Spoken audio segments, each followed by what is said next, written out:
In the peaceful city of Enugu, there lived a beautiful teenage girl named Meso. She was known for her radiant smile and kind heart. Meso lived with her mother Ona in a small but cozy house. Their home was filled with love, laughter, and the aroma of delicious meals cooked by Meso. Meso had recently graduated from high school. She dreamed of going to university, but financial difficulties stood in her way. Ona worked tirelessly to provide for her daughter, doing all kinds of jobs. She was a cleaner, a market vendor, and even took up sewing work when she could. Ona's dedication to her daughter was unwavering. Despite their struggles, Meso and Ona shared a strong bond. Meso did not know much about her mother's family or her own father. Whenever she brought up the topic, Ona would change the subject. This mystery did not diminish the love between Meso and her mother. She understood that there were some things Ona was not ready to talk about. Every day, Meso took care of the house. She cleaned, cooked, and made sure everything was in order before Ona returned from work. She enjoyed making her mother happy. In the evenings, they would sit together and share stories about their day. One evening, after finishing her chores, Meso sat on the porch, waiting for her mother. The sun was setting, casting a warm golden glow over the city. She watched the neighbors returning home, children playing in the streets, and the vendors packing up their stalls. Soon, Ona arrived, looking tired but smiling. She carried a bag of vegetables and fruits. Her face lighting up as she saw Meso. Meso, my dear, how was your day? Ona asked, her voice filled with warmth. It was good, Mama, Meso replied, taking the bag from her mother. I cleaned the house and prepared dinner. How was work today? It was busy, but I managed, Ona said, sitting down and stretching her legs. I sold all the vegetables at the market today, thank God. Meso smiled. That's great, Mama. You worked so hard. You deserve some rest. Ona nodded, her eyes filled with pride. And you, my dear, you make everything easier for me. Thank you. Meso blushed. It's nothing, Mama. I love taking care of you. They went inside, and Meso served dinner. The aroma of jollof rice and fried plantains filled the room. They sat at the small wooden table, enjoying their meal. This is delicious, Meso, Ona said, savoring each bite. You are a wonderful cook. Thank you, Mama. I learned from the best. Meso replied, her eyes twinkling. After dinner, they sat on the couch, sipping tea and talking about their day. Do you remember Mrs. Nkem, the woman who sells fabrics at the market? Ona asked. Yes, I do, Meso replied. She always has beautiful materials. She told me today that her daughter got a scholarship to study in America. Ona said, a hint of envy in her voice. I wish I could give you such opportunities. Mama, please don't worry about it. Meso said, taking her mother's hand. We have each other, and that's what matters. Ona smiled, though her eyes was moist. You are a blessing, Meso. I am so proud of you. Thank you, Mama. I am proud of you too, Meso said, hugging her mother. They sat in silence for a while, enjoying the comfort of each other's presence. The room was filled with a peaceful stillness, broken only by the occasional chirping of crickets outside. Mama, Meso began hesitantly. Can I ask you something? Ona looked at her daughter, sensing the seriousness in her tone. Of course, my dear. What is it? I was wondering about our family, Meso said carefully. I don't know anything about them, and I just want to understand. Ona's expression changed, a shadow crossing her face.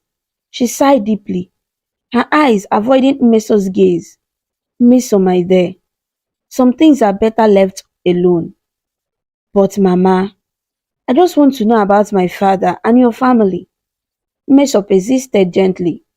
It's not that I want to bring up any painful memories, but I feel like there is a part of me that is missing. Honor's eyes filled with unshed tears.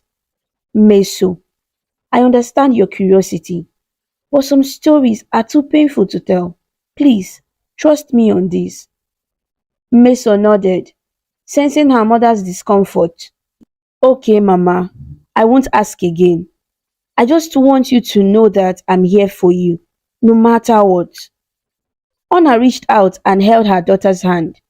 Thank you, my dear. Your understanding means everything to me. They sat together, holding hands, letting the silence speak for them.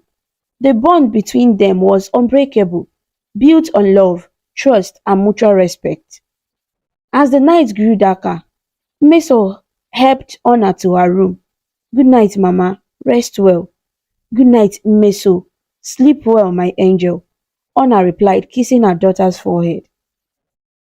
Meso went to her own room, lying on her bed, staring at the ceiling. She couldn't help but wonder about the family she had never known. But she decided to respect her mother's wishes and not dwell on it too much. The next morning, Meso woke up early as usual. She prepared breakfast, a simple meal of akara bean cakes and pap. The aroma filled the house, waking Honor. Meso, you are up early, Honor said, entering the kitchen. Yes, Mama. I wanted to make sure you had a good breakfast before you go out to work. Meso replied, smiling. You are too kind, my dear, Honor said, sitting down at the table. This smells wonderful. They ate breakfast together, chatting about their plans for the day. I have to go to the market again today, Honor said, but I will try to come back early so we can spend some time together. That sounds great, Mama. I will take care of the house and prepare something special for dinner, Meso said. Honor smiled, her heart filled with love for her daughter. You are a blessing, Meso. I don't know what I would do without you. You don't have to worry about that, Mama. We have each other, and that's enough, Meso replied, hugging her mother. Life continued in Enugu for Meso and her mother Honor. They navigated their daily routines with resilience and hope. Despite the financial challenges they faced, each day brought a new set of tasks and responsibility, but their bond grew stronger with shared moments. One afternoon, while Honor was walking back from the market, she encountered a familiar face from her past. Honor, is that really you? A voice called out from behind her. Honor turned around and saw Maria, her childhood friend. A wide smile spread across Honor's face as she recognized her friend. Maria, it's been ages. How have you been? Maria hurried over and hugged Honor tightly. I've been good, Honor. How about you? How is life treating you? Honor sighed, but her smile remained. We have been managing. It's just Meso and me now. Things have been tough, but we are getting by. Maria nodded sympathetically. I heard about your struggles. That's why I'm so glad we bumped into each other today. I have some good news for you. Honor's eyes sparkled with curiosity. Good news? What is it? Maria leaned closer and whispered, there is a job opening as a housekeeper for the richest family in our city. The pay is incredible, Honor. 1 month's salary is equivalent to what you can make the entire year. Honor's heart skipped a beat. Are you serious, Maria? That sounds like a dream come true. It's true, Maria assured her. The job is with the Fed family. You should apply. It could change your life. Filled with hope and excitement, Honor couldn't wait to share the news with Meso. She hurried home, her heart racing with anticipation. As soon as she walked through the door, she called out to her daughter. Meso, I have some wonderful news, Honor exclaimed, her eyes shining with excitement. Meso came out of the kitchen, wiping her hands on a towel. What is it, Mama? You look so happy. I met my old friend, Maria, today, and she told me about a job opening as a housekeeper for the richest family in our city. Honor explained. The pay is amazing, Meso. 1 month's salary is more than what I earn in a whole year. Meso's face lit up with excitement. Mama, that's incredible. You should definitely apply for the job. Honor hesitated for a moment. There is one thing though. It's a living job. I would have to stay at their house. Meso thought for a moment and then smiled reassuringly. Don't worry about me, Mama. I will be fine by myself. I can take care of the house and we can visit each other often. Honor felt a surge of pride for her daughter's maturity and kindness. Are you sure, Meso? I don't want to leave you alone. Mama, I'll be fine. Meso insisted. This job could change our lives. You should take it. The next day, Honor dressed in her best clothes and went to apply for the job. She arrived at the Ifedi mansion, the largest house she had ever seen. The gate was guarded by security personnel, and the garden was meticulously maintained. She took a deep breath and approached the entrance. A man in a neat suit greeted her. Good morning. How can I help you? Good morning. I'm here to apply for the housekeeper position. Honor replied nervously. Please come in, the man said, leading her into the house. Honor was amazed by the grandeur of the mansion. The floor was made of polished marble, and the walls were adorned with exquisite paintings. She was led to a large sitting room where a stern-looking woman was waiting. Mrs. Prudence, this is Honor. She's here to apply for the housekeeper position, the man said. Mrs. Prudence looked Honor up and down with a critical eye. Please have a seat. Honor sat down, her heart pounding in her chest. Good morning, ma'am. Thank you for seeing me. Mrs. Prudence continued to scrutinize her. This job requires precision and dedication. There is no room for mistakes. Do you understand? Yes, ma'am, I understand. Honor replied, trying to hide her nervousness. No mistakes, or you will rot in jail, Mrs. Prudence said coldly. Honor swallowed hard and nodded. I understand, ma'am. I will do my best. Mrs. Prudence finally nodded. Very well. You will start immediately. Emeka will show you to your quarters and explain your duties. Thank you, ma'am, Honor said, standing up. Emeka, the man who had greeted Honor at the door, led her to her quarters. As they walked through the mansion, Emeka explained the rules and expectations. Mrs. Prudence is very strict. She doesn't give second chances, Emeka warned. Mr. Ifedi, her husband, is much kinder, but he travels a lot and isn't here to help if things go wrong. Just be careful and do your job well. I will. Thank you for the advice, Honor said gratefully. Emeka smiled. I have been working for the Ifedi family for 10 years. If you need any help, just ask. They arrived at a small but comfortable room that would be Honor's new home. Emeka left her to settle in, and Honor took a moment to gather her thoughts. She was nervous but determined to succeed. Later that day, Honor met some of other staff members. Some were friendly and welcoming, while others were distant and indifferent. Honor focused on her job, paying attention to every detail. The Ifedi family was indeed the richest in the city. Their mansion was filled with domestic staff, all working diligently to keep everything in perfect order. The family had 3 children, but Honor quickly learned that their lives had been marked by tragedy. Emeka had mentioned that the family's youngest child, a girl named Lucy, had gone missing 12 years ago when she was just 5 years old. The incident had left a lasting scar on the family. Mrs. Prudence had become even more strict and demanding, while Mr. Ifedi, though kind, was often absent, traveling around the world for business. The Ifedi's first son, Emeka, worked alongside his father.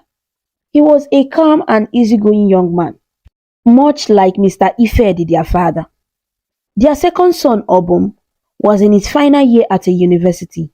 Unlike his brother, Obum was strict and serious, much like their mother. One evening, after a long day of work, Ona sat in her quarters, reflecting on her first day. She felt a mixture of relief and anxiety. The job was demanding, but the pay was worth it. She thought about Meso, hoping that her daughter was managing well on her own. That evening, Ona called Meso on the phone. The day had been long and tiring for both of them, but hearing each other's voice was a source of comfort and joy. Hello, Mama, Meso answered brightly, her voice full of excitement. Hello, my dear Meso, Ona replied warmly. How are you? I'm doing well, Mama. How about you? How is your new job? Meso asked eagerly. It's a lot of work, but I'm managing. Ona said, the house is huge, and there are many people working here. I have to be very careful because Mrs. Prudence is very strict. You will do great, Mama. Just make sure you stay healthy and take care of yourself. Meso encouraged. Thank you, my dear. I miss you so much. Ona said, her voice softening. I want to see you, but I need some time to settle in. Mrs. Prudence is very particular about everything. I understand, Mama. Take your time. We will see each other soon. Meso reassured her mother. I love you. I love you too, Meso. Take care of yourself, Ona said, her heart full of love and pride. After the call, Meso sat down and thought about how she could help her mother.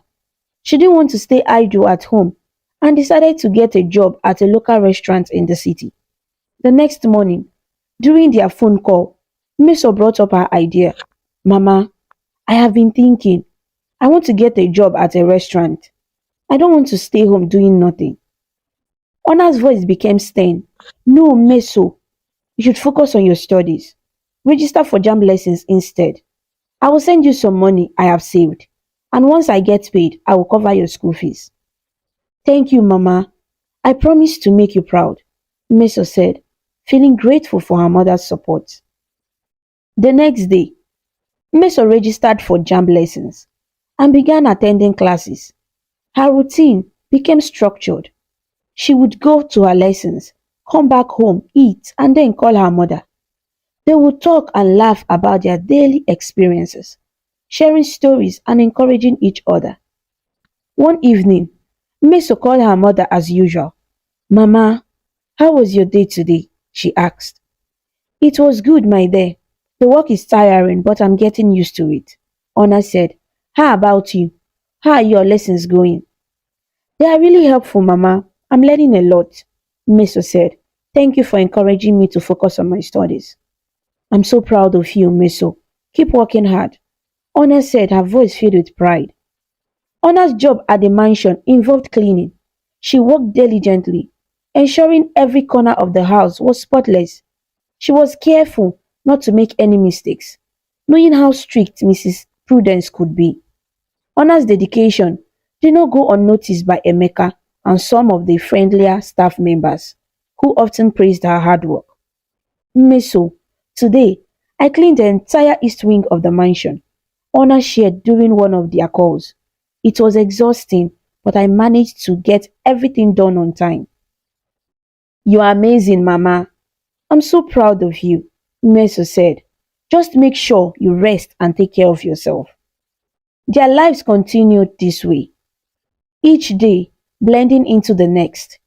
Meso focused on her studies, attending her lessons diligently, and working hard to prepare for the JAMB exam. Ona continued her work at the mansion, always careful and thorough in her duties. Finally, the day of the JAMB exam arrived. Meso was nervous but confident in her preparation. She took the exam and felt good about her performance.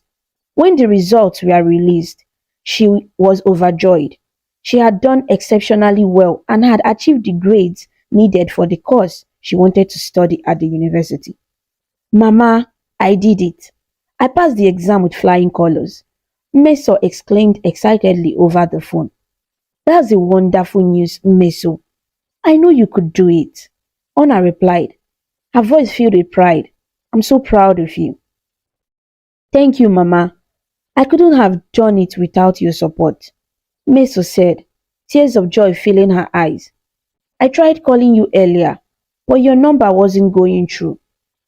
Ona's voice became concerned. Oh, that must be because of the network here. Sometimes it's very bad, but I'm so happy to hear your news now. Thank you, Mama. I love you so much, Meso said, feeling a warm sense of accomplishment and love. However, 2 days later, Meso kept trying to reach her mother, but each time she tried to call, the line was dead. Worry began to creep into her mind. What if something had happened to Ona? She decided she couldn't wait any longer and needed to check on her mother in person. On the third day, Meso woke up early, determined to visit the Ife mansion. She prepared herself quickly and made her way to the grand mansion where her mother worked. As she approached the mansion, her heart pounded with anxiety and anticipation. When Meso arrived at the mansion, she was stopped by a security guard at the gate. The guard was tall and wore a stern expression, his uniform crisp and neat. Who are you and what do you want? The guard asked, eyeing Meso with suspicion. My name is Meso, she replied, trying to keep her voice steady. My mother Ona works here. I need to see her. The guard looked at her for a moment and then nodded. Wait here, I will get her for you. Meso stood by the gate, her heart pounding with anxiety. She hoped everything would be all right. The guard walked away and soon found Ona inside the mansion. Ona, there is a young lady at the gate who says she's your daughter, the guard informed her. Ona's eyes widened with worry. Meso is here. Oh no, what could be wrong? She hurriedly ran to the gate, her heart racing. As she approached, she saw Mrs. Prudence standing there, looking stern and questioning Meso. What do you want? Mrs. Prudence asked sharply. Meso, feeling nervous under Mrs. Prudence's piercing gaze, explained, I'm here to see my mother. I was worried because I couldn't reach her. Just then, Ona arrived, breathing heavily from running. Meso, what are you doing here? She asked, her voice filled with concern. Mrs. Prudence turned to Ona, her eyes flashing with anger. Is my house a charity organization, Ona? Are you bringing your family members here now? Ona's face turned pale, and she pleaded, No, ma'am. I didn't invite her. She came on her own because she was worried about me. Mrs. Prudence glared at her. Take her out of here immediately. If I ever see her on this premises again, you will be fired. Do you understand? Yes, ma'am. I'm sorry, ma'am. Ona said, bowing her head. She quickly took Meso's hand and led her away from the gate. They walked until they found a quiet spot where they could talk. Ona turned to Meso, her face a mix of relief and worry. Meso, why did you come here? Ona said gently. I was worried, Mama. Your number wasn't going through for days, Meso explained, her voice trembling. Ona sighed deeply. I'm so sorry, my dear. Obum, Mrs. Prudence's second son, threw my phone into a bucket of water when I wanted to clean his room. Meso's eyes widened with anger. What? Is that boy out of his mind? Ona quickly placed a finger on her lips. Shh, keep your voice down, please, Meso. Promise me you won't come here uninvited again. It could cost me my job. Meso felt a lump in her throat. I'm sorry, Mama. I won't do it again, I promise. Ona smiled weakly and hugged her daughter tightly. Thank you, my dear. I will be off for 2 days next week. I will come home and we can spend time together. All right, Mama. I'll be waiting for you, Meso said, her voice soft and full of emotion. They hugged each other once more before saying goodbye. As Meso walked back home, she couldn't shake the feeling of worry and hope. She hoped that one day everything would be all right. As she made her way home through the busy streets of Enugu, Meso thought about her mother. She admired Honor's strength and resilience. Despite all the hardships, her mother never complained and always found a way to make things work. Meso vowed to work hard in her studies and make her mother proud. The week passed slowly for Meso, studied hard, and eagerly awaited her mother's visit. Each evening, she would prepare a little more for Honor's return, tidying up the house and planning meals they could enjoy together. Finally, the day arrived. Meso woke up early, her heart full of excitement. She prepared a special breakfast and waited eagerly for her mother. Around noon, there was a knock on the door, and Meso rushed to open it. "Mama!" she exclaimed, her face lighting up with joy. Honor stood at the door, a tired but happy smile on her face. "Meso, it's so good to see you." They embraced tightly, both of them feeling a wave of relief and happiness wash over them. Honor stepped inside, and Meso quickly took her bags and set them down. "Come, Mama, I made breakfast for us," Meso said, leading her mother to the kitchen. Honor sat down at the table, and Meso served her a plate of steaming jollof rice and fried plantains. They ate together, chatting and laughing about their week. "It's so good to be home," Honor said, savoring the food. "I have missed you so much, Meso." "I have missed you too, Mama. I'm so glad you are here," Meso replied, her eyes shining with happiness. After breakfast, they spent the day together, catching up on everything that had happened. The 2 days that Meso and Honor spent together were filled with joy and laughter. They cooked meals, shared stories, and enjoyed each other's company. It was a rare moment of peace and happiness for both of them. On the morning Honor was supposed to return to the mansion, she woke up feeling weak and ill. "Mama, are you okay?" Meso asked, noticing her mother's pale face. "I'm not feeling well, my dear," Honor replied, her voice weak. "Don't worry, Mama. I will get you some medicine from the pharmacy," Meso said, hurrying to get dressed. Meso quickly went to the nearby pharmacy and bought some medicine. When she returned, she found Honor lying on the couch, looking even weaker. She helped her mother take the medicine and then cooked a simple meal to help her regain some strength. "Thank you, Meso," Honor said after eating. "But what about my job? Mrs. Prudence will be furious if I don't return today." "Don't worry about that, Mama. I will go to the mansion and explain everything to Mrs. Prudence. You just rest and get better," Meso reassured her. Honor nodded, feeling grateful for her daughter's support. "Be careful, Meso. Mrs. Prudence can be very strict." "I will, Mama. Just focus on getting better," Meso said, hugging her mother before leaving. Meso walked to the mansion with a heavy heart, hoping that Mrs. Prudence would understand their situation. When she arrived, she found Mrs. Prudence in the garden, supervising some workers. "Mrs. Prudence, may I speak with you?" Meso asked politely. Mrs. Prudence turned to her with a frown. "What is it?" "It's about my mother, Honor. She's very sick and can't come to work today. I'm here to let you know," Meso explained, her voice trembling. Mrs. Prudence face hardened. "Sick or not, she needs to be here. If she doesn't return to work immediately, she should never come back." Meso felt tears welling up in her eyes. She knelt down pleading, "Please, Mrs. Prudence, give her a few days to recover. I can cover for her until she returns." Mrs. Prudence looked at her disdainfully, thinking for a moment. Finally, she said, "All right, but you must follow my orders exactly. No mistakes. Do you understand?" "Yes, ma'am. Thank you, ma'am," Meso said, relief washing over her. Mrs. Prudence gave her a list of tasks and strict instructions. "You will work without resting. If I catch you idle, you will be fired and your mother will never return," she threatened. Meso started her work immediately, determined to do everything perfectly. However, things took a turn for the worse when Obum, Mrs. Prudence's second son, found out that Meso was covering for her mother. Who are you? Obum demanded when he saw Meso cleaning the living room. I am Meso, Honor's daughter, she replied quietly. So you are the daughter of that poor maid? Obum sneered. Well, from now on, you are my personal maid. Do everything I say, or you will be sorry. Meso nodded, feeling a knot form in her stomach.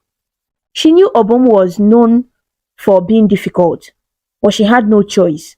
She had to obey his commands to keep her mother's job safe. Throughout the day, Obum made life unbearable for Meso. He would spill water, juice, and food on the floor, then demand that she clean it up immediately. Clean it up, you poor girl, Obum said, smirking as he knocked over a glass of juice. Yes, sir, Meso replied, kneeling to clean the mess. No matter how hard she worked, Obum found ways to make her tasks even more difficult. He would insult her, calling her names and belittling her. You are nothing but a slave in this house, Obum taunted. Why don't you go back to where you came from? Meso kept her head down, refusing to let his words break her spirit. She reminded herself that she was doing this for her mother. She obeyed all of Obum's orders without complaining, even when he made her clean the same spot over and over again. One afternoon, while Meso was scrubbing the kitchen floor, Obum walked in and deliberately spilled a pot of stew. Clean it up, he ordered, a cruel smile on his face. Meso bit her lip and started cleaning, her hands shaking. She felt humiliated but kept her resolve strong. She wouldn't let Obum's cruelty defeat her. Mrs. Prudence was never nice to Meso. She made sure Meso worked all through the day without resting. Every time Mrs. Prudence saw Meso slowing down, she would scold her harshly. If I ever see you staying idle, you'll be fired. And honor will return again, she threatened. As the days passed, Meso continued to endure Obum's harsh treatment and Mrs. Prudence's relentless supervision. Each night, she would return home exhausted, but she never complained to her mother. She didn't want Honor to worry or feel guilty. One evening, after a particular day, Meso sat down with Honor, who was starting to feel better. Mama, how are you feeling today? Meso asked, trying to sound cheerful. I'm feeling a bit stronger, thanks to you, Honor replied, smiling weakly. How was your day at the mansion? It was tough, Mama, Meso admitted, her voice trembling slightly, but I'm managing. Honor looked at her daughter with concern. I hate that you are going through this because of me. Don't worry, Mama. I can handle it, Meso said, reaching out to hold her mother's hand. Emeka, one of the guards, often noticed Meso's struggles. He was a kind man who had been working for the Ifede family for many years. One evening, he found Meso sitting by herself, looking tired and worn out. Meso, are you okay? Emeka asked gently. Meso looked up and forced a smile. I'm fine, sir, just tired. I see how hard you are working, Emeka said, sitting down beside her. Don't give up. You are doing a great job. Thank you, sir. It's just so hard sometimes, Meso admitted, her eyes filling with tears. I know it is, Emeka said kindly, but you are strong, Meso, and you are doing this for your mother. Keep going and don't let them break your spirit. Meso nodded, feeling a bit of strength return. Thank you, sir. Your words means a lot to me. Anytime, Emeka replied with a reassuring smile. If you ever need to talk, I'm here. With Emeka's encouragement, Meso felt a renewed sense of determination.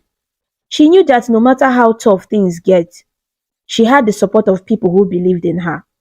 The next day, Meso returned to the mansion, ready to face whatever challenges came her way. She worked diligently, focusing on her tasks and ignoring Obum's taunts as best as she could.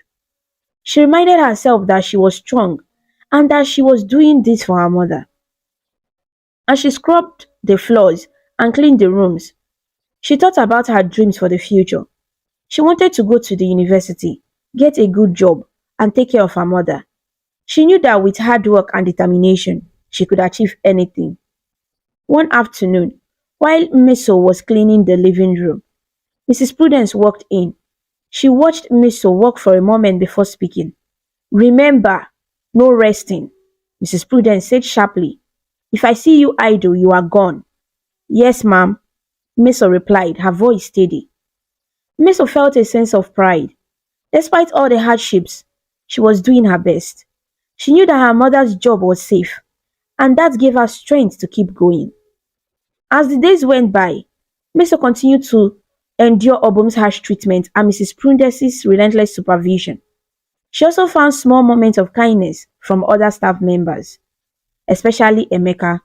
These moments gave her hope and reminded her that not everyone was like Obum and Mrs. Prudence. One evening, as Meso was preparing to leave the mansion, Emeka approached her again. Meso, you are doing a great job. Emeka said kindly, your mother must be very proud of you. Thank you, sir, Meso replied, feeling grateful for his words. I'm just trying to help her. You are doing more than that. You are showing great strength and determination. Keep it up, Emeka said, giving her a reassuring smile. Meso nodded, feeling a renewed sense of purpose. That night, as she walked home, Meso felt a glimmer of hope. She knew that the road ahead would be challenging, but she was ready to face it. She had her mother's love and the support of those who saw her strength. She arrived home to find Ona sitting up, looking much better. Mama, you look so much stronger today, Meso said, hugging her mother. Thank you, my dear. I can't wait to return to work and thank Mrs. Prudence for letting you cover for me, Ona said, her eyes filled with gratitude. Mama, you just focus on getting completely well.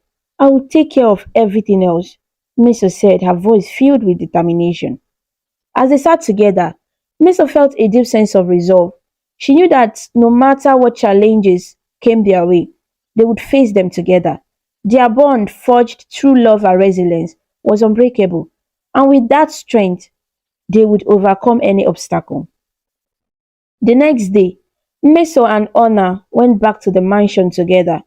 Ona wanted to thank Mrs. Prudence for allowing Meso to cover for her while she was sick. They found Mrs. Prudence in the garden, inspecting some flowers. Good morning, Mrs. Prudence, Ona said politely, bowing slightly. I wanted to thank you for letting my daughter, Meso, cover for me while I was unwell. Mrs. Prudence looked up, her expression hard and unyielding. Yes, Ona, but I've decided something. You both will work here from now on. Obum wants Meso as his personal maid. Ona was shocked. But ma'am, Meso needs to go back to school. She has her education to think about. She tried to explain. Mrs. Prudence waved her hand dismissively. I don't want to hear that. You both work here or you both leave. Make your choice. Ona and Meso exchanged worried glances. Ona turned to Meso and said, let's leave, Meso. We'll find another way. I can get a new job. But Meso shook her head. No, Mama. Let's take the job. We can save enough money in a few months and then I can go back to school. Ona sighed, knowing Meso was right. All right, my dear. We'll stay for a while, she said reluctantly. Their stay at the Ife mansion was difficult. Both Obum and Mrs. Prudence made life unbearable for them. They were given the hardest tasks and were constantly scolded for even the smallest mistakes. One day, Meso was instructed to go into the main building to serve Obum. It was her first time inside the grand house. As she walked through the hallway, she noticed a series of family photos hanging on the wall. Her eyes widened when she saw a picture of herself as a baby among the photos. How can this be? Meso whispered to herself, feeling a sense of shock and confusion. She hurried back to the quarters and found her mother. Mama, you need to come with me. I saw something strange, Meso said, pulling Ona by the hand. They went back into the main building, and Meso led her mother to the wall of photos. Look, Mama, that's me, as a baby, in that picture, Meso said, pointing at the photo. Ona's eyes widened in surprise. How? How is this possible? She stammered, staring at the photo in disbelief. At that moment, Obama approached them. What are you both doing in the main building? He demanded, his tone harsh. Meso turned to her mother, her voice trembling. Mama, why is my childhood picture in the Ifedis family photo album? And why are Mrs. Prudence and Mr. Ifed in the picture with me? Ona couldn't find the words. She looked down, her face pale. Meso, let's go back home. I will explain everything, she said, her voice shaky. Obum, noticing the commotion, stepped closer and examined the photo. His eyes widened in realization. Is that is that you in the photo? He asked, looking intently at Meso's face. He gently turned her face towards the light and peered into her eyes. You, you are my lost younger sister, he whispered in shock. Ona grabbed Meso's hand, panic rising in her chest. We need to leave now, she said urgently. They fled the mansion quickly, their hearts pounding. Meso's mind was racing with questions, but she knew she had to be patient. Ona's promise to explain everything gave her a small sense of hope. Obum rushed into the house, his heart pounding with excitement and fear. His mother, Mrs. Prudence, was in the living room, arranging some flowers, when he burst in. Mama, Papa, I have something to tell you both, he exclaimed. Mr. Ifedi, who had just returned from a business trip, looked up from his newspaper, a frown of concern on his face. What is it, Obum? What's the matter? He asked. Meso, she's my sister, the one we have been looking for all these years, Obum blurted out. Mrs. Prudence stared at him in shock. What are you talking about, Obum? How can Meso be our lost daughter? Obum took a deep breath and began to explain. I saw her looking at a photo in her house. It was a picture of her as a baby, in her family album. She recognized herself, and when she showed Honor, they both looked so shocked and scared. I followed them and I saw the exact same birthmark behind her ear that my lost sister had. Mr. Ifedi's eyes widened in disbelief. Are you sure, Obum? This is a very serious matter. Yes, Papa, Obum insisted. She has the same birthmark and everything. I'm sure of it. Mrs. Prudence's eyes filled with tears. We need to go to Honor's apartment immediately, she said, her voice trembling. The Ifedi family quickly made their way to Honor's apartment. Inside, Meso had brought out her box of belongings and was showing Honor a picture of herself as a baby. Look, Mama, Meso said, tears streaming down her face. It's me. Why was I in their family photo? Honor took a deep breath and held Meso's hand. Meso, calm down and listen to me, she said gently. Years ago, I found you unconscious in an unfinished building. You had lost your memory and couldn't remember anything about yourself or your family. Meso's eyes widened in shock. You mean I wasn't always with you? Honor nodded, her own eyes brimming with tears. I named you Meso because I didn't know your real name. I had always wanted a child, and you became like a daughter to me. Meso was stunned. Do you think the Ifedi family could be my real family? Honor nodded slowly. It's possible. Emeka once told me a story about how the Ifedi family lost their 5-year-old daughter 12 years ago. The same year I found you. As they were talking, a knock came at the door. Panic set in. Meso ran into her room, while Honor went to answer it. It was the Ifedi family. They stood at the door, looking anxious and hopeful. Please, Honor, Mr. Ifedi said, his voice soft but pleading. We need to talk to Meso. We need to know the truth. We want to do a DNA test to be sure. We promise not to intrude. Honor shook her head. You can't take her away from me. She's my daughter now, she said firmly. Mrs. Prudence, tears streaming down her face, stepped forward. We don't want to take her away from you, Honor. We just want to know if she's our daughter. Please, let us talk to her. Obum added, She's my sister. I just found her. Please, Honor. Honor hesitated, Her heart torn. Finally, she nodded and called Meso out. Meso stepped into the living room, her face set with determination. I am not going anywhere, Meso said, her voice steady. Honor is the only family I have. Mr. Ifedi stepped forward, his eyes gentle. Meso, we understand how you feel, but we need to know the truth. Please let us do a DNA test. We promise not to take you away from Honor. We just want to know if you are our daughter. Meso looked at Honor, who nodded slightly. All right, Meso said, but if the test proves I'm your daughter, I still want to stay with Honor. Mrs. Prudence nodded, her eyes filled with gratitude. Of course, Meso. We just want to know the truth. Honor and Meso sat down with the Ifede family, and they talked for a long time. Meso learned about the family she might have been born into, and the Ifedis learned about the life Meso had lived with Honor. Emeka arrived shortly after and was surprised to see the Ifede family in Honor's apartment. He listened quietly as they explained the situation and nodded in understanding. I always had a feeling there was more to Meso's story, he said. The Ifede family arranged for the DNA test as soon as possible. We'll contact the best lab in the city, Mr. Ifede said. We need to know the truth. Meso looked at Honor, who smiled reassuringly. Everything will be all right, my dear. Honor said, no matter what happens, we'll face it together. That night, Meso and Honor sat together, their hearts heavy with anticipation. Mama, what if the test proves they are my family? Meso asked softly. Honor held her close.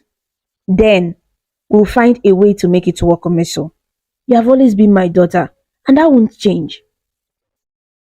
The rest of the evening was filled with tension as they tried to piece together what had happened. Meso's mind was racing with questions, but she knew she had to be patient. Honor's promise to explain everything gave her a small sense of hope. As night fell, they decided to get some rest. They knew that the days ahead would be challenging, but they were determined to face them together. The day of the DNA test arrived. Meso, Honor, and the Fede family went to the best lab in the city, their hearts heavy with anticipation.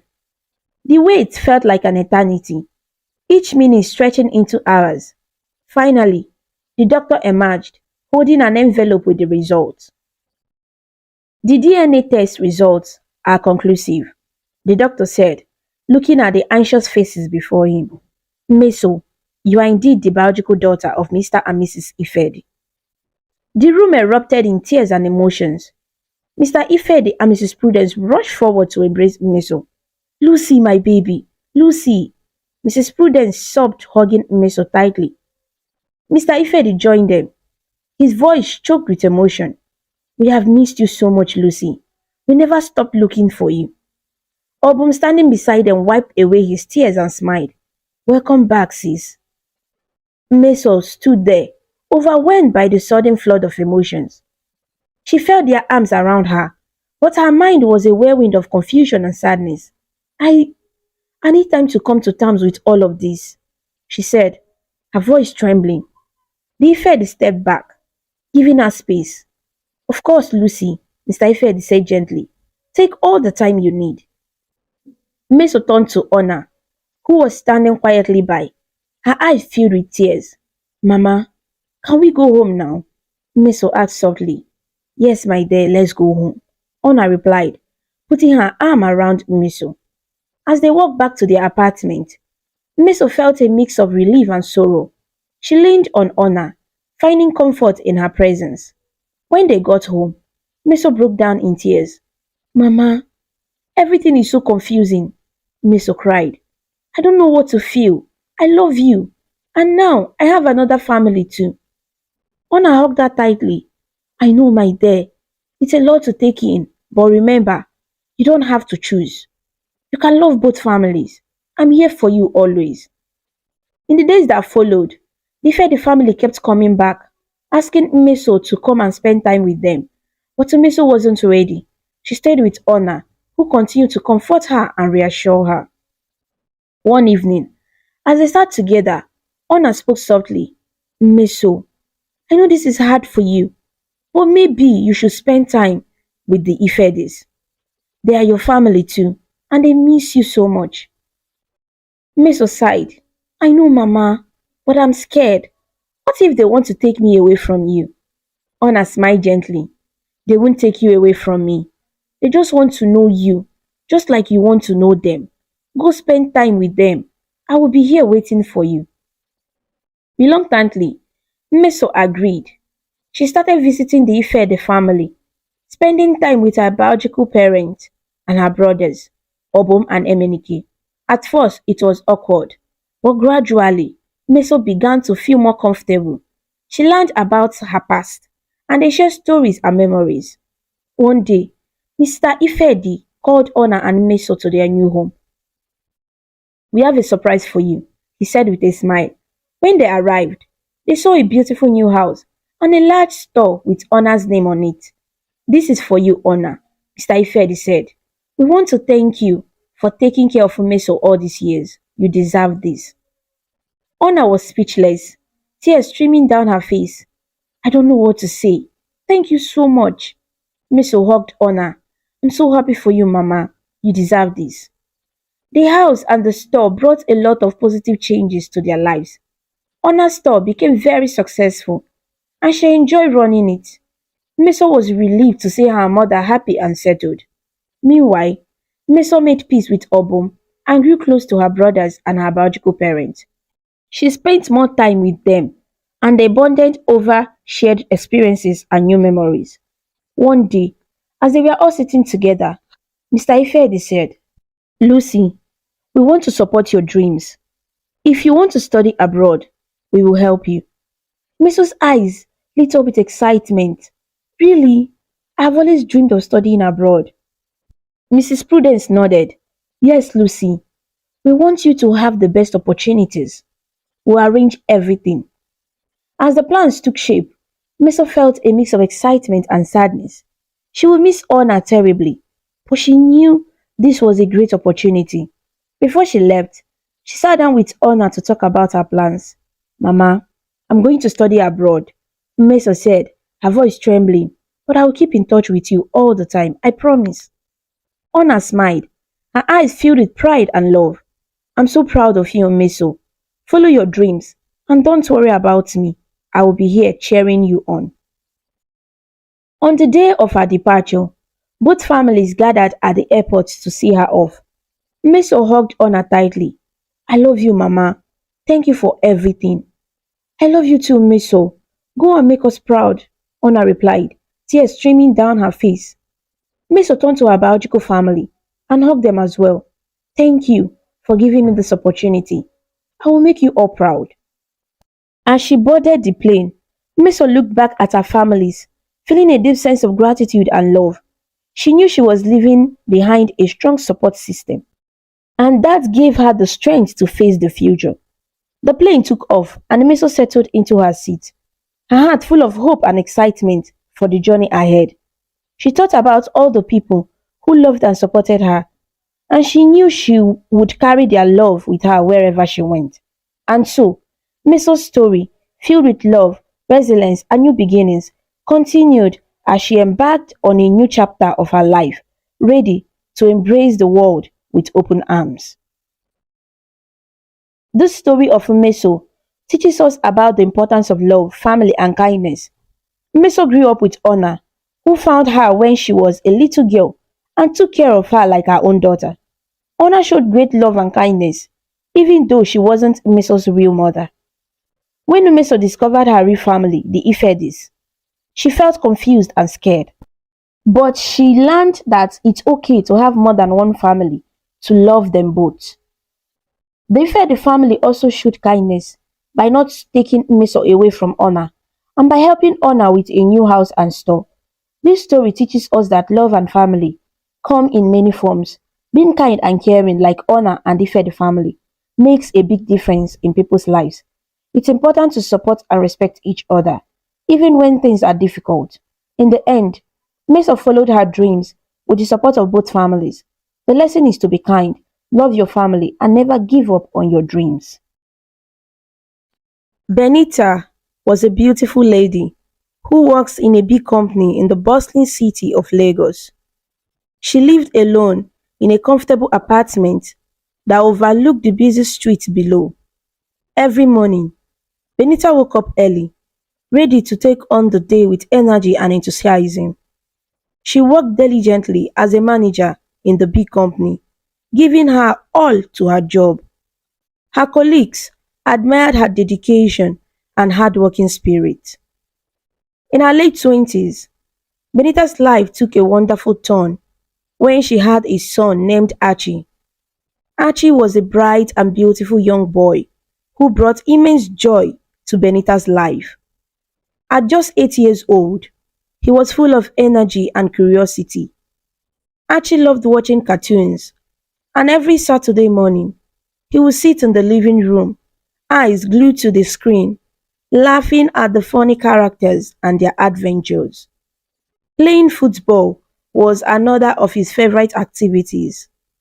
Archie and his friends would gather at the nearby park, kicking the ball around and pretending to be their favorite football stars. Benita made sure that Archie attended the best school in the city. She wanted him to have the best education possible. Every day after work, Benita would drive to his school to pick him up.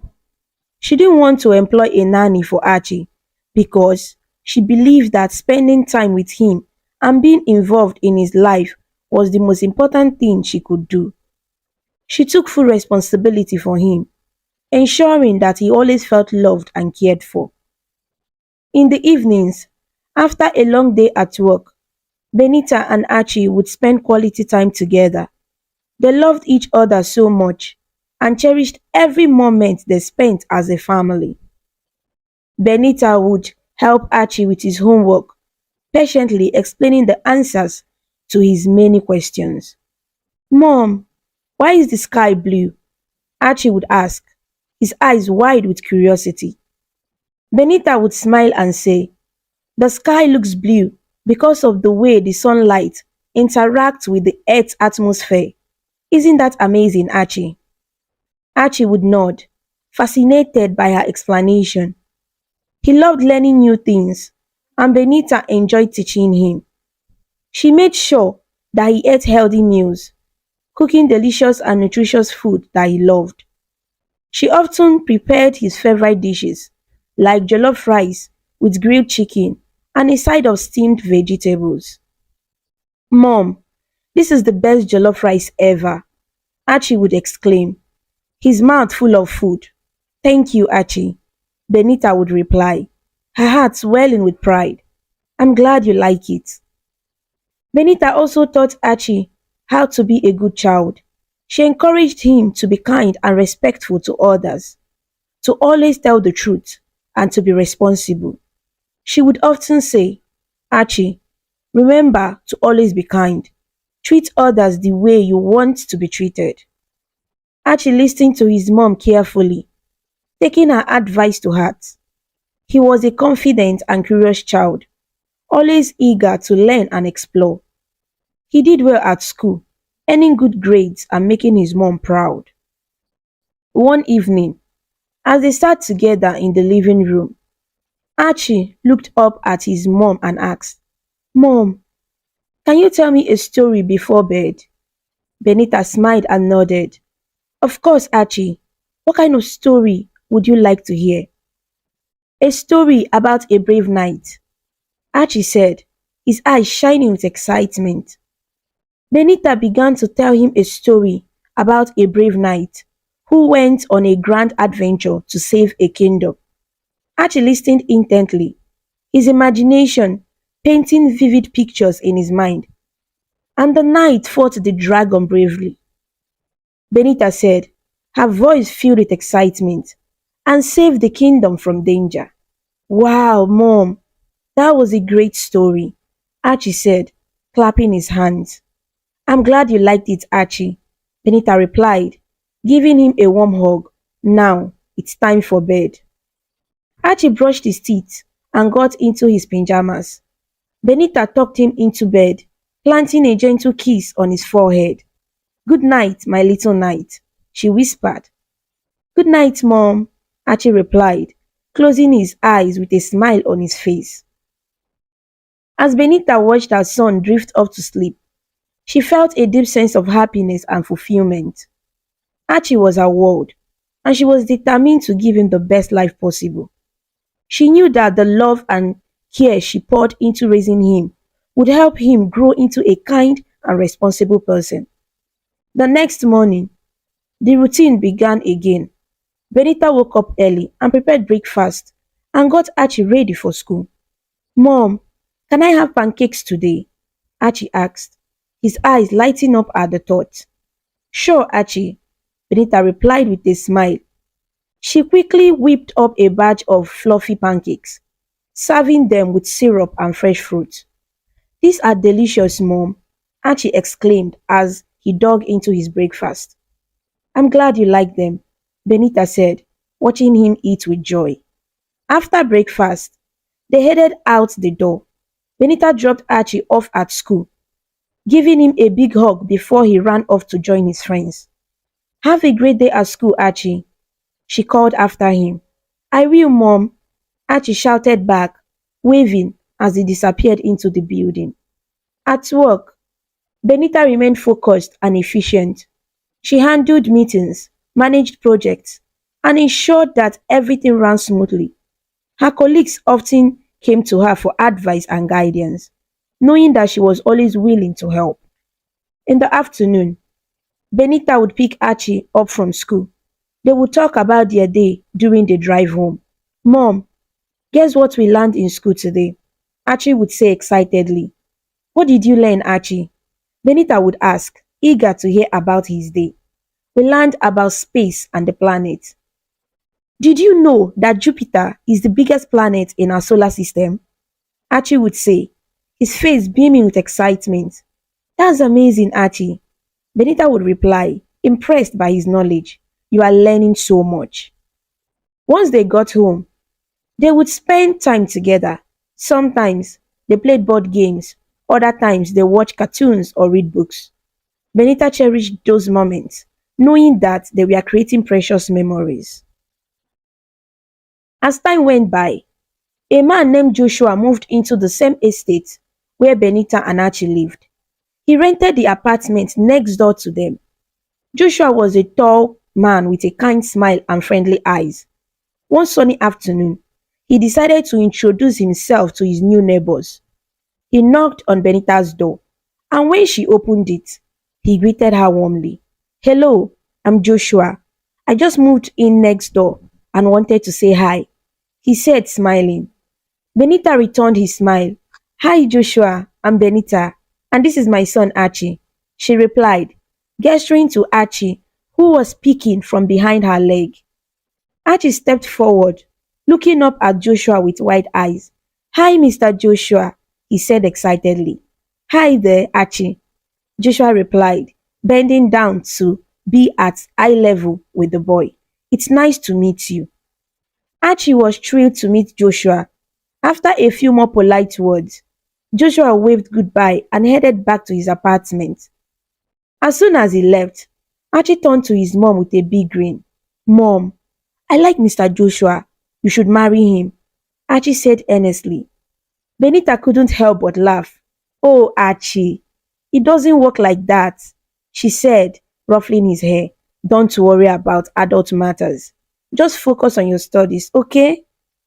Archie nodded, though he was still smiling at the idea.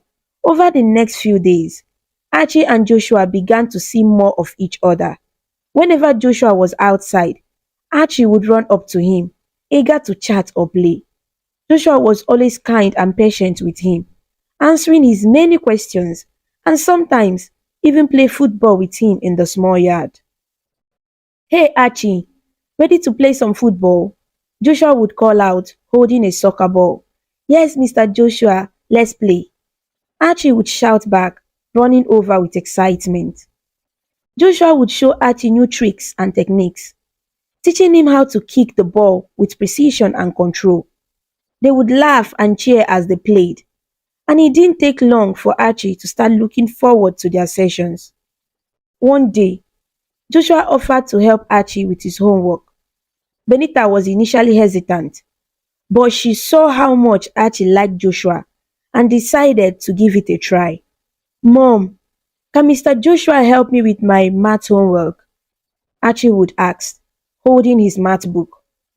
Benita glanced at Joshua, who nodded with a smile. Sure, if Mr. Joshua doesn't mind, she said. I'll be happy to help, Joshua replied. Let's see what you are working on, Archie. They sat at the kitchen table, and Joshua patiently explained the math problems to Archie. He used simple terms and made sure Archie understood each step. Archie was thrilled to have someone to help him, and he started doing better in his studies. Wow, Mr. Joshua, you make math so fun, Archie said, grinning. I'm glad you think so, Archie, Joshua replied. Learning can be fun if you understand it.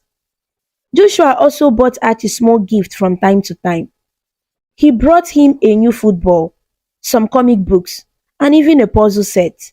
Each time, Archie was delighted and thanked Joshua enthusiastically. Thank you, Mr. Joshua. This is the best gift ever, Archie would exclaim, hugging his new toy. At first, Benita wasn't entirely comfortable with the amount of time Joshua and Archie were spending together. She worried about the influence Joshua might have on her son. But as she observed them more, she saw how genuinely kind and caring Joshua was towards Archie. She started to relax and allow their bond to grow. One evening, Joshua shared a bit about his life with Benita. They sat on her porch, enjoying the cool evening breeze. I used to live abroad, Joshua said. I recently returned to focus on my company here in Lagos. What kind of business do you run? Benita asked, curious. I have a tech company. We develop software solutions for businesses, Joshua exclaimed. It's challenging but rewarding work. Benita nodded. That sounds impressive. It must be nice to be back home. It is, Joshua agreed. I miss the warmth and the sense of community here. As they talked, Benita realized how easy it was to open up to Joshua. He was a good listener, and she found herself enjoying their conversations. They began to spend more time together, often sharing meals. Joshua, would you like to join us for dinner tonight? Benita asked one evening. I would love to, Joshua replied, smiling. Over dinner, they laughed and shared stories. Archie loved having Joshua around and often chimed in with his own tales from school. Mr. Joshua, guess what happened at school today? Archie would start, launching into an animated recount of his day. Benita became more comfortable with Joshua being a part of their lives. Sometimes, Archie would stay at Joshua's place, playing games or watching movies. On nights when Archie fell asleep at Joshua's apartment, Joshua would gently carry him back to Benita's place. Thank you, Joshua, Benita would say as she tucked Archie into bed. He really enjoys spending time with you. It's my pleasure, Joshua would reply. Archie is a great kid. One weekend, Joshua suggested they all go to the beach. Archie was thrilled at the idea. Mom, can we please go to the beach with Mr. Joshua? Archie begged, his eyes sparkling with excitement. All right, we can go, Benita agreed, smiling at her son's enthusiasm. At the beach, they had a wonderful time. They built sand castles, played in the water, and enjoyed a picnic. Archie's laughter filled the air as he and Joshua splashed around in the waves. Look, Mom, we made the biggest sandcastle ever, Archie shouted, showing off their creation. It's amazing, Archie, Benita replied, taking a picture of her son and Joshua with the sandcastle. The day at the beach brought them even closer together. Benita saw how much joy Joshua brought into Archie's life and appreciated his presence more and more. In the following weeks, their bond continued to grow. Joshua often came over for meals, and they shared many more happy moments together. Benita felt grateful for the positive influence Joshua had on Archie. She knew that their little family had been blessed with a wonderful friend and neighbor in Joshua. As they sat together one evening, Archie looked at Joshua and said, "Mr. Joshua, you are like a father to me." Joshua smiled warmly. "And you are like a son to me, Archie." Benita's heart swelled with happiness. She knew that with Joshua's friendship and support, their lives were richer and more joyful than ever before. When Joshua got home that night, he felt different. His thoughts kept cycling back to Archie and the strong bond they had formed. He thought about the resemblance between him and Archie, the closeness, and the love they shared. It felt almost as if they were family. Joshua couldn't shake off the feeling that there was something deeper connecting them. He also thought about Benita and the way she welcomed him into their lives. As he lay in bed, he decided that he needed to ask her about Archie's father. He wanted to understand more about their family.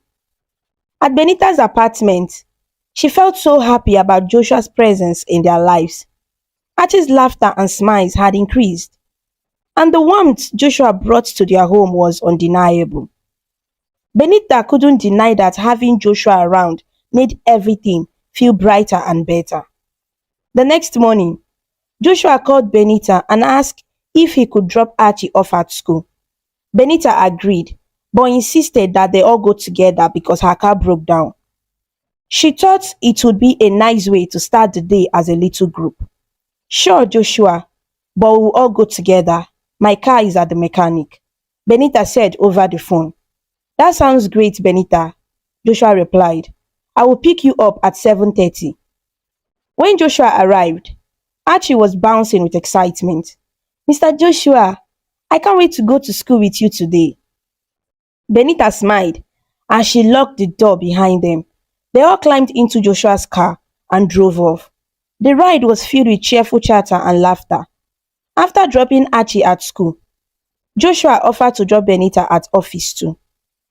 "Benita, can I drop you off at your office?" Joshua asked. "Sure, Joshua, that would be nice," Benita replied, settling into the passenger seat. As they drove, they talked about various things.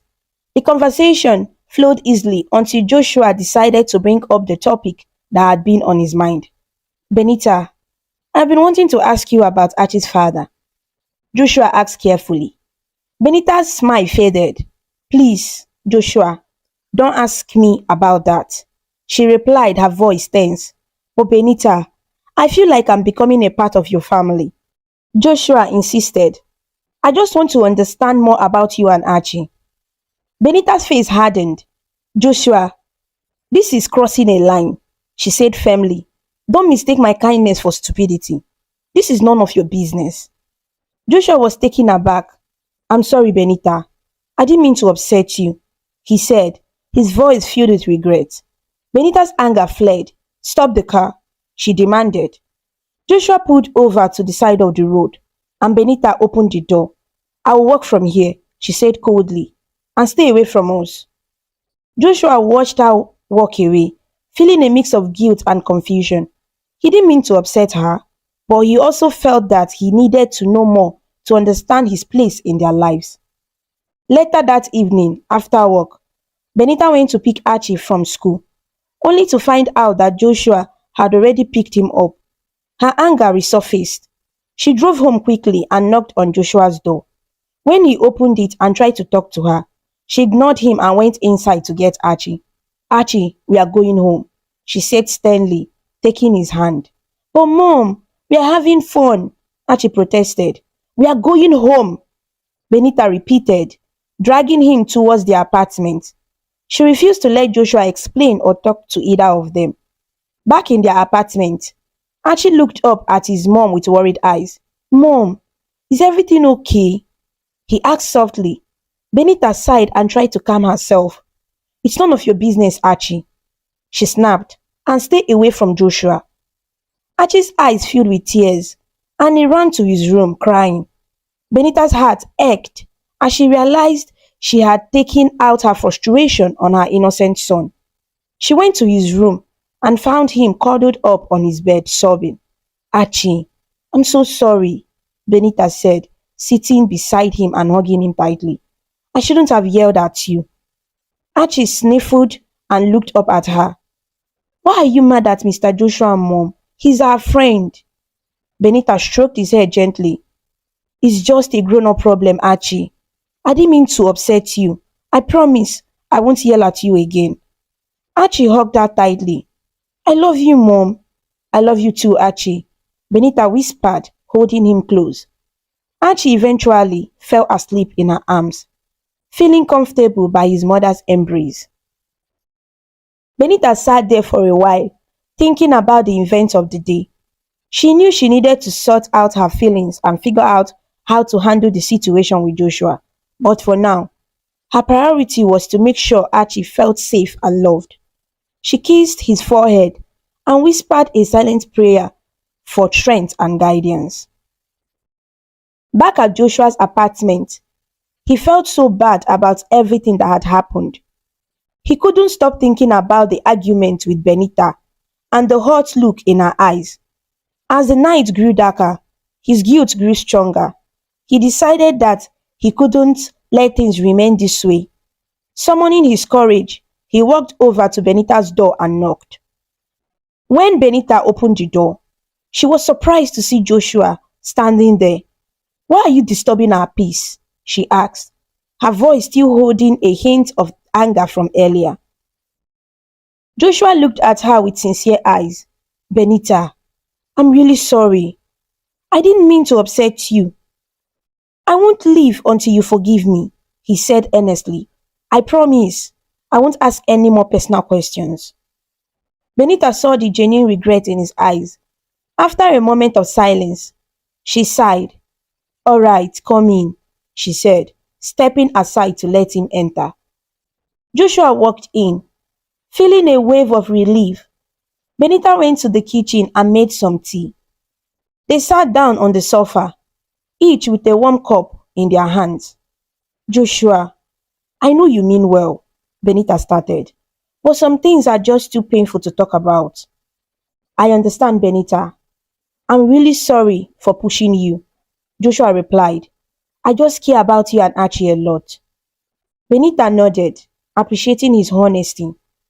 Let's just move on from this, okay? Agreed, Joshua said with a smile. I really value our friendship. As they sipped their tea, they started talking about lighter things. They shared stories from their childhood, laughed about funny incidents at work, and discussed their favorite movies and books. The tension from earlier melted away as they reconnected and reconciled their differences. It was a long conversation, and neither of them realized how late it had become. Slowly, they both dozed off on the sofa, feeling content and at peace. Early the next morning, Archie woke up and came downstairs to the living room. He was surprised to see his mom and Joshua cuddled up together, sleeping peacefully.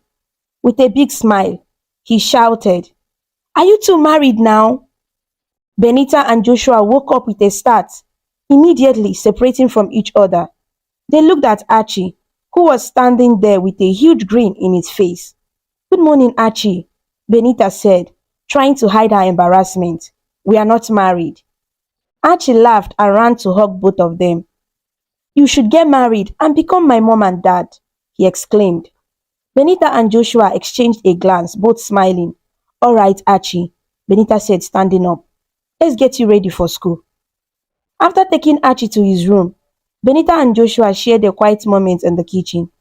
He really likes you, Benita said softly. I really like him too, Joshua replied. And I really like you, Benita. Benita looked into Joshua's eyes and saw the sincerity there.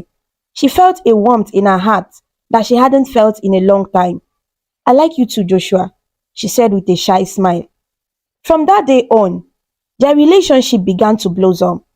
They started spending more time together, and their bond grew stronger. They would hang out, go on dates, and talk about their favorite things. They enjoyed exploring new restaurants, taking walks in the park, and even cooking meals together. One evening, they decided to go to a small cozy cafe that Joshua had found. It was tucked away in a quiet corner of the city, with soft music playing in the background and the aroma of freshly baked pastries filling the air. This place is lovely, Joshua, Benita said as they sat down at a corner table. I thought you might like it, Joshua replied, smiling. It's one of my favorite spots. As they sipped their coffee and chatted, Benita felt a sense of happiness and contentment that she hadn't felt in a long time. She realized that Joshua was becoming a very important part of her life. Another day, they took Archie to the zoo. Archie was thrilled to see all the animals and had a wonderful time. Look, Mom, look, Mr. Joshua, the lions are so big, Archie exclaimed, pointing excitedly at the lion enclosure. They sure are, Archie, Joshua said, lifting him up so he could get a better view. Aren't they amazing? Yes, this is the best day ever, Archie shouted, his face lighting up with joy. Benita watched them with a smile, her heart swelling with happiness. She loved seeing Joshua and Archie bond so well. It felt like they were becoming a real family. One evening, after Archie had gone to bed, Benita and Joshua sat at the balcony, enjoying the cool night breeze. Joshua, I never thought I would find someone who makes me feel this way, Benita said, looking up at the stars.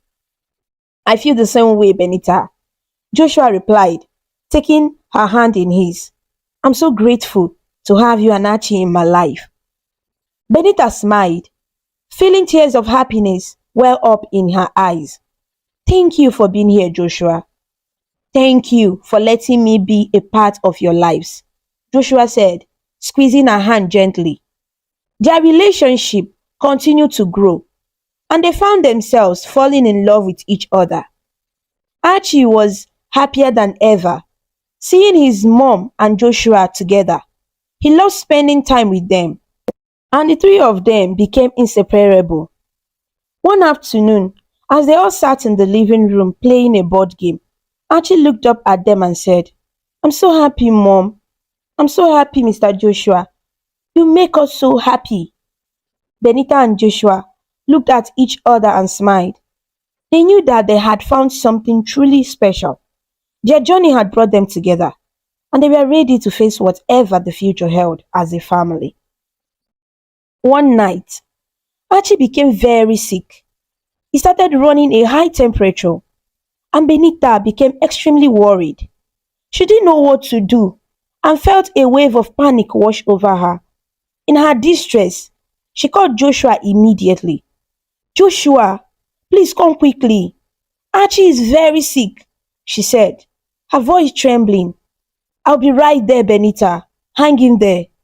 Joshua replied, already grabbing his keys and rushing out the door. When Joshua arrived, he found Benita cradling Archie, who was burning up with fever.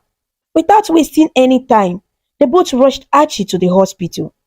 As soon as they arrived, the nurses were there to attend to them immediately, seeing the urgency in Benita's eyes.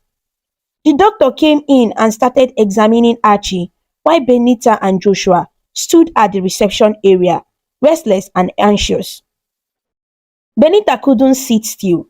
She walked up and down the hallway, wringing her hands, while Joshua tried his best to comfort her. It's going to be okay, Benita. Archie is strong, Joshua said, trying to soothe her. I know, but I'm just so scared, Benita replied, her eyes filled with tears. After what felt like an eternity, the doctor emerged from the examination room and asked them to follow him to his office. With their hearts pounding, they walked in and sat down, waiting for the doctor to speak. Archie needs a blood transfusion immediately, the doctor began. His condition is critical, and we need to act fast. Without hesitation, Benita spoke up. Doctor, Archie is my son. Please, take my blood. The doctor nodded and ordered a nurse to test Benita's blood. Moments later, the nurse returned with a concerned look on her face. I'm sorry, but your blood isn't a match, she said softly. Fear gripped Benita. She looked at Joshua with desperation in her eyes. The doctor suggested they test Joshua's blood too, and Joshua agreed eagerly, hoping he could help. Please, test my blood. I will do anything to help Archie, Joshua said, rolling up his sleeve. The nurse took Joshua's blood sample and hurried away to test it. The wait felt excruciatingly long, but finally, the nurse returned with good news. Joshua's blood is a match, she announced. Joshua immediately went to donate his blood. Benita watched with tears in her eyes, feeling a mixture of gratitude and relief. When the doctors were done, they summoned Benita and Joshua to come in and see Archie. Archie was awake and smiled weakly when he saw them. Mom, Mr. Joshua, he said softly. Benita and Joshua rushed to his bedside. Archie, you are so brave, Benita said, kissing his forehead. We are so proud of you, buddy, Joshua added, holding Archie's hand. Archie smiled. Thank you for staying with me, he said, looking at them both with gratitude. They sat close to his bed, talking to him and telling him how amazing he was. They played little games and read him stories to keep his spirits up. Benita knew Archie needed to eat, so she decided to go home and prepare some food. Joshua, I will go home and make some food for Archie. Can you stay with him? She asked. Of course, Benita. I'll be right here, Joshua replied, giving her a reassuring smile. Benita went home, feeling grateful for Joshua's support and encouragement. She quickly prepared Archie's favorite meal, determined to bring him something nutritious and comforting. Meanwhile, Joshua sat beside Archie's bed at the hospital, watching him sleep. He couldn't shake off the gnawing feeling that there was something more connecting him to Archie. Joshua looked at Archie's peaceful face, trying to figure out the mystery. How could it be that his blood was a perfect match for Archie? When Archie woke up, he turned to Joshua and said, Daddy? Joshua was taken aback but smiled warmly. Hey, buddy, he said, his heart swelling with emotion. They talked for a while, with Joshua telling Archie funny stories and making him laugh. Soon, Benita returned with the food. She thanked Joshua for staying with Archie and made sure Archie ate some food. Joshua then decided to go home to freshen up and promised to return later. When he got home, Joshua felt an overwhelming need to talk to someone. He called his best friend Maurice, who lived abroad. Maurice, I need to talk to you, Joshua said, his voice filled with urgency. What's going on, Josh? Maurice asked, concerned. Joshua explained everything, how Archie got sick, the blood transfusion, and the strange feeling that Archie might be connected to him in a way he couldn't explain. Josh, are you saying you think Archie could be your son? Maurice asked, trying to make sense of it all. It sounds crazy, but yes, there is just something about him. And the blood match, Joshua replied. Think carefully, Josh. Did you ever have an affair with Benita while you were drunk or something? Maurice probed. No, Maurice. I have never been that drunk before. It doesn't make sense, Joshua said, frustrated. Then, there is only one way to find out for sure. You need to run a DNA test, Maurice suggested. Secretly, of course, just to clear your doubts, Maurice added. Joshua felt a mix of worry and determination. You are right, Maurice. I need to know the truth, he said. After the phone call, Joshua couldn't stop thinking about the possibility. He decided to follow Maurice's advice and run a DNA test in secret. He knew it wouldn't be easy, but he had to know if Archie was really his son. With a heavy heart, he made plans to get the test done, hoping that the truth would finally give him the answers he needed. The next day, Benita needed to go to her office to collect some important documents. She felt confident leaving Archie in Joshua's care, knowing he would look after him well. Archie was still recovering and needed rest, so he spent most of his time sleeping. Joshua sat beside Archie's bed, watching over him. As he looked at the peaceful boy, his mind was filled with questions and uncertainty.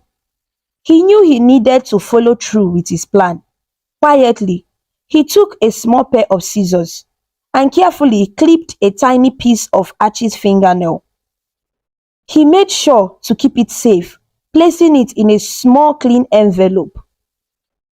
When Benita returned from her office, Joshua greeted her with a smile, though he was feeling anxious inside.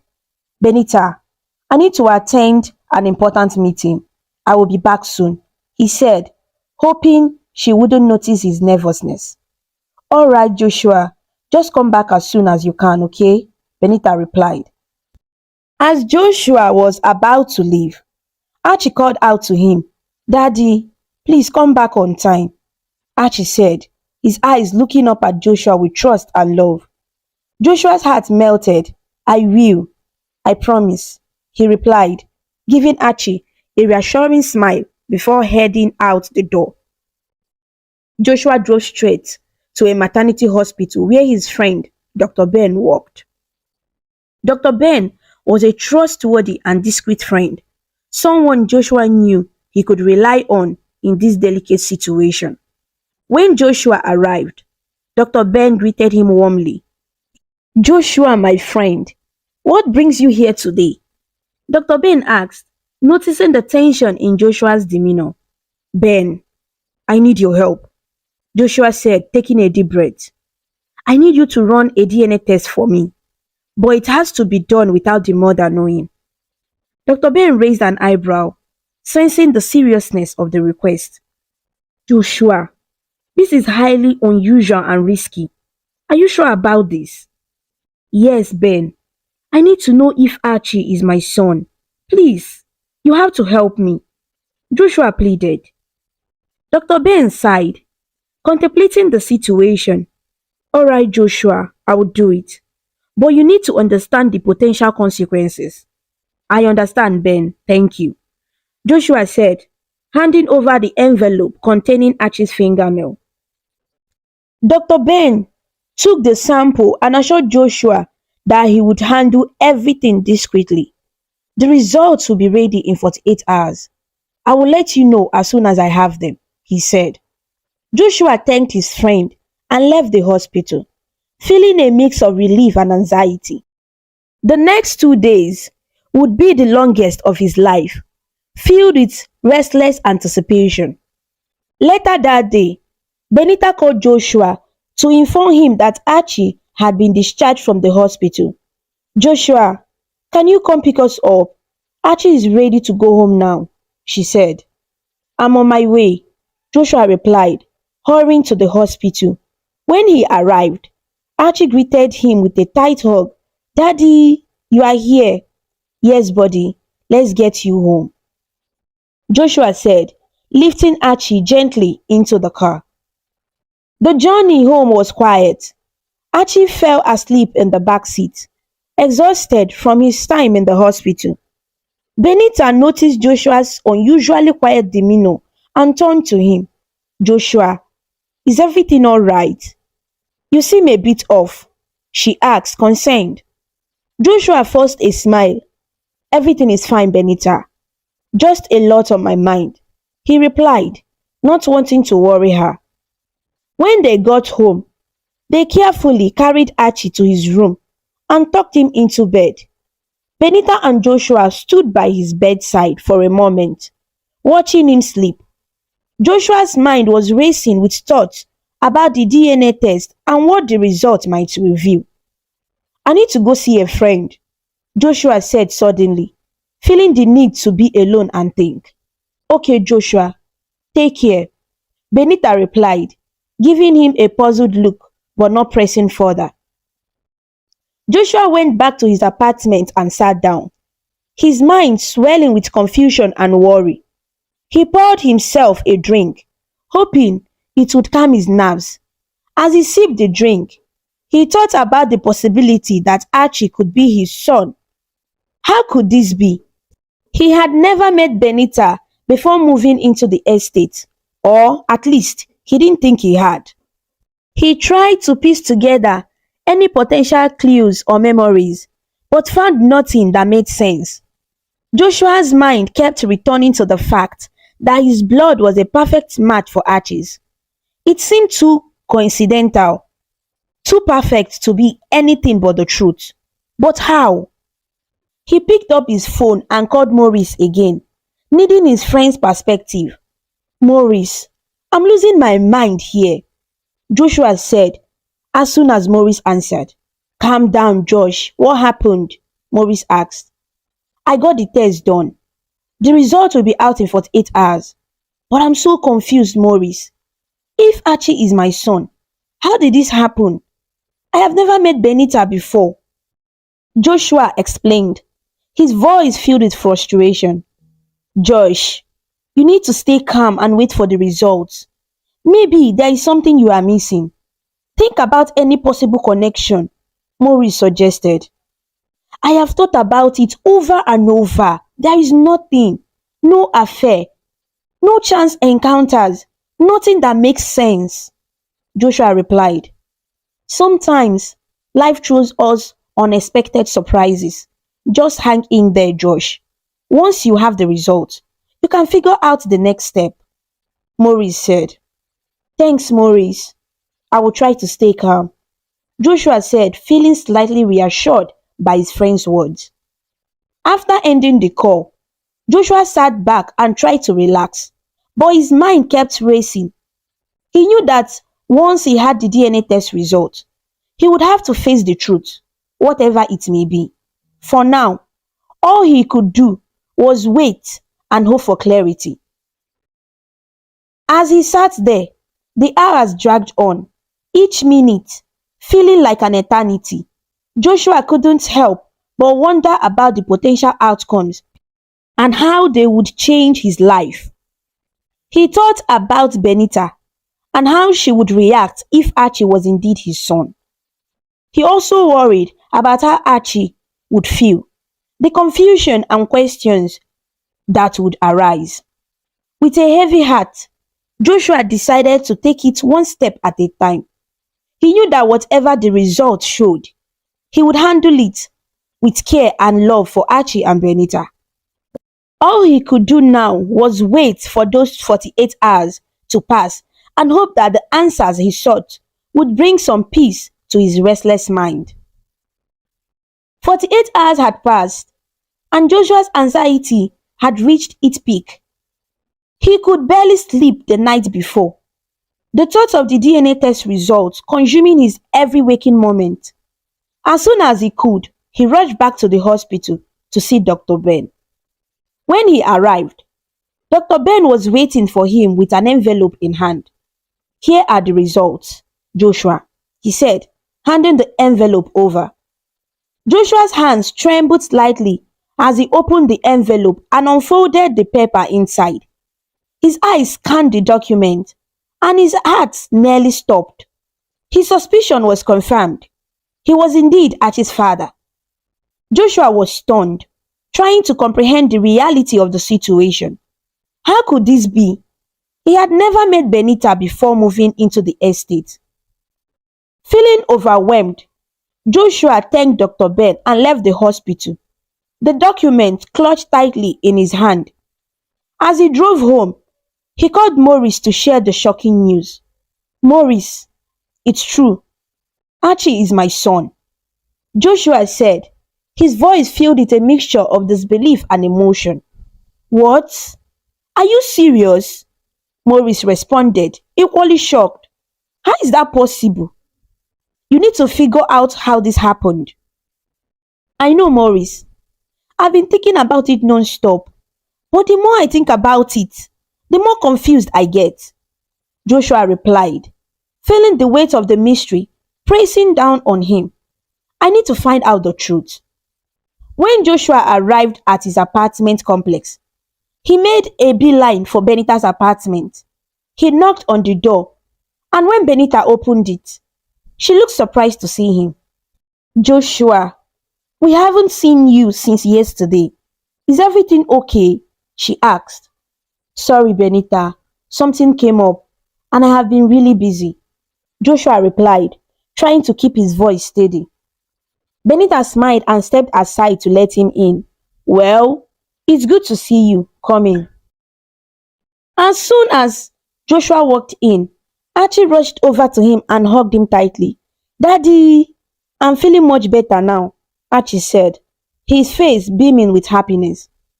Joshua's heart swelled with love and relief. I'm so glad to hear that, buddy, he said, hugging Archie back. After some chat and playtime, Archie went to his room, leaving Joshua and Benita alone to talk. Joshua knew this was his chance to reveal the truth, but he was nervous about how Benita would react. Benita, there is something I need to tell you. Joshua began consciously, but I need you to promise not to get mad at me first. Benita raised an eyebrow. Her curiosity piqued. Okay, Joshua, I promise. What is it? Taking a deep breath, Joshua said, I ran a secret DNA test to find out if Archie is my son. The smile vanished from Benita's face, replaced by a look of shock and anger. You did what? She shouted, her voice rising in disbelief and fury. Why would you do such a thing? Benita, please understand. I had to know.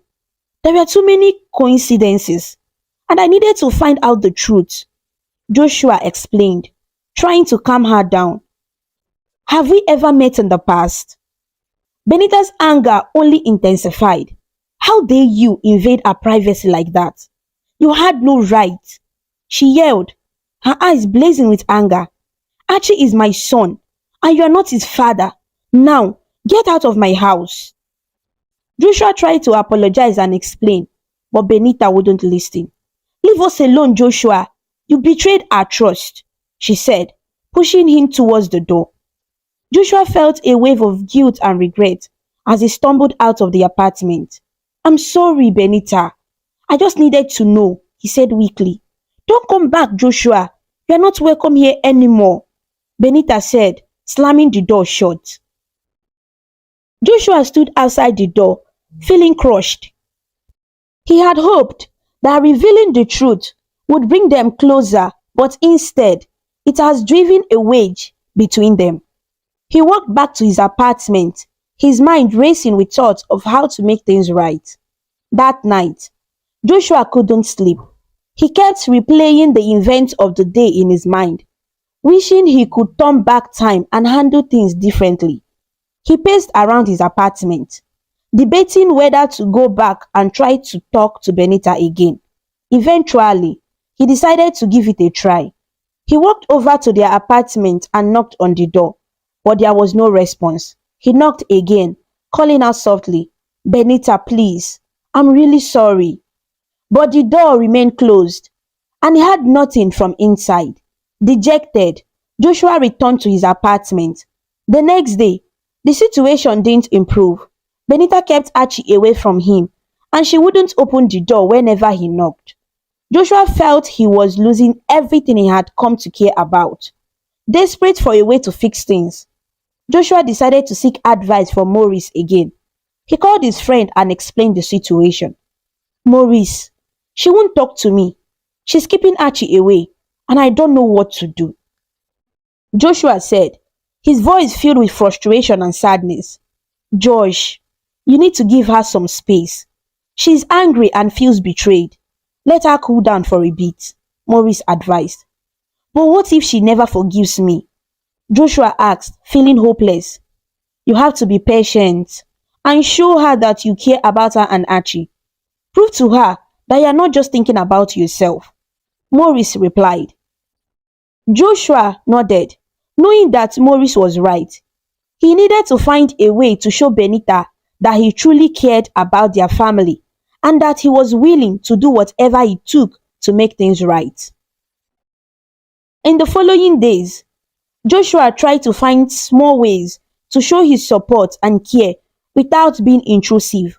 He left flowers and a note at Benita's door, apologizing again and expressing his sincere regret. He also left small gifts for Archie, hoping to remind them of the good times they had shared. Joshua knew It would take time to rebuild the trust that had been shattered, but he was determined to do everything in his power to make things right. As he waited for the result of his efforts, he held on to the hope that one day they could be a family again, stronger and closer than ever before.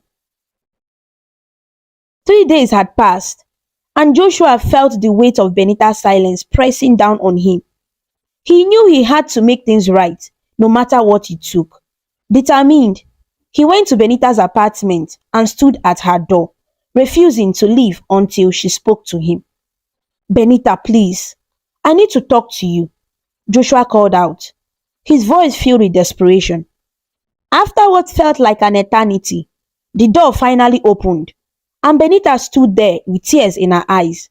Joshua, do you have any idea how much you hurt me? She said, her voice trembling with emotion.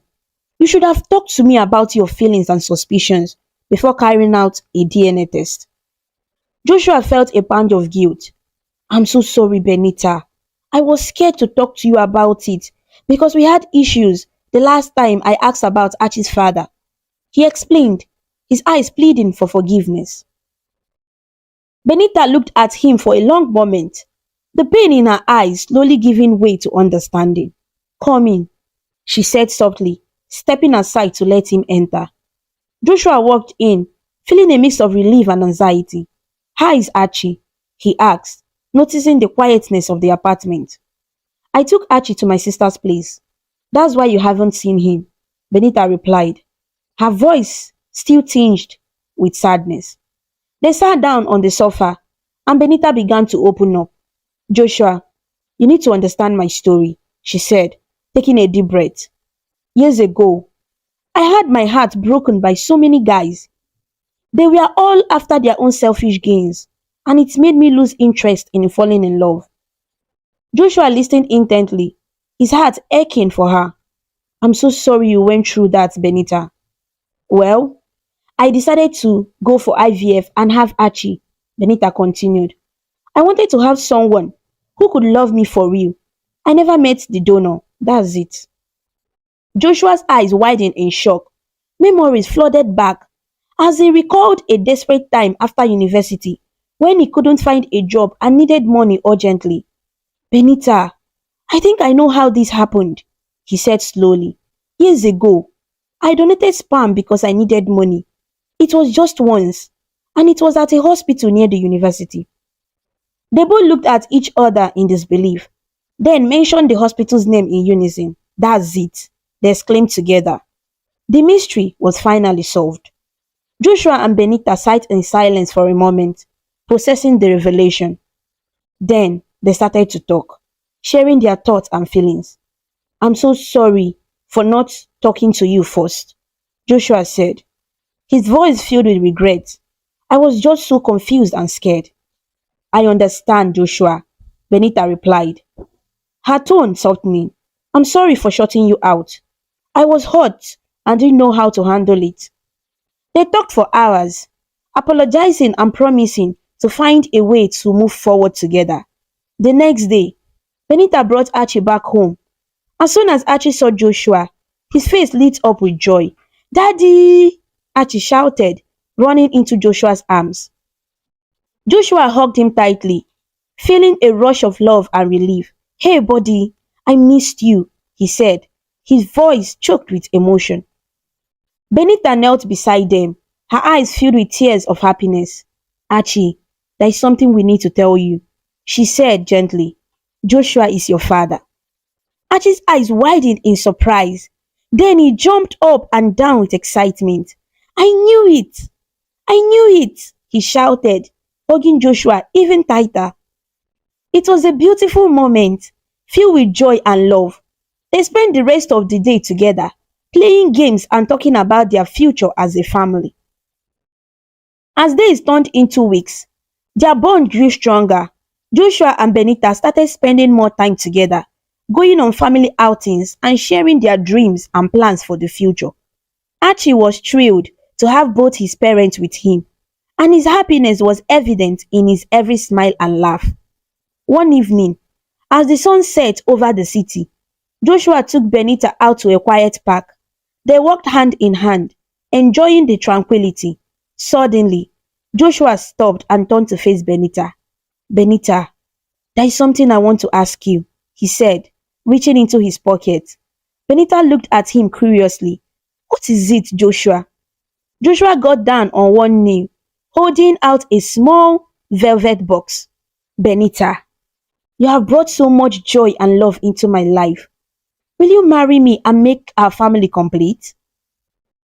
Benita's eyes filled with tears as she looked at the ring, then at Joshua. Yes, Joshua, I will marry you, she said, her voice filled with happiness. They embraced, their hearts overflowing with love and hope for the future. The wedding was a beautiful celebration of their love and commitment. Maurice, Joshua's best friend, was there to support him, and the happiness on everyone's faces was infectious. After the wedding, Joshua, Benita, and Archie moved into a new home where they started their new life together. They created a home filled with love, laughter, and the promise of many happy years to come. Welcome home, everyone, Joshua said, opening the door to their new house. Yay! This is amazing! Archie shouted, running inside and exploring every room. Benita smiled, feeling a deep sense of contentment. This is just the beginning of our happy ever after, she said, holding Joshua's hand. Joshua nodded, his heart full. Yes, it is. And I can't wait to spend the rest of my life with you both. And so, Joshua, Benita, and Archie lived happily ever after, their hearts forever intertwined by the bond of love and family. This story teaches us that honesty and trust are very important in our relationships. Joshua and Benita had a big problem because Joshua didn't tell Benita about his worries before doing the DNA test. If he had talked to her first, they might have solved the problem together without hurting each other. When we have questions or doubts, it's better to talk openly and honestly with people we care about. Trust is built when we share our feelings and listen to each other. Joshua and Benita learned to forgive and understand each other, which made their family stronger. Always remember, being honest and trusting each other can help us solve problems and keep our relationships happy and healthy. Thank you so much for watching this amazing story about Archie and his family on African Stories. If you liked it and felt inspired with their journey, please show your support by clicking the like button, sharing with your friends, and leaving a comment below. To see more interesting stories and learn about different cultures, subscribe to African Stories, and don't forget to turn the notification bell so you never miss a new story. Your support means a lot and helps us bring more stories to you. Until we meet again, stay connected, stay inspired, and keep smiling.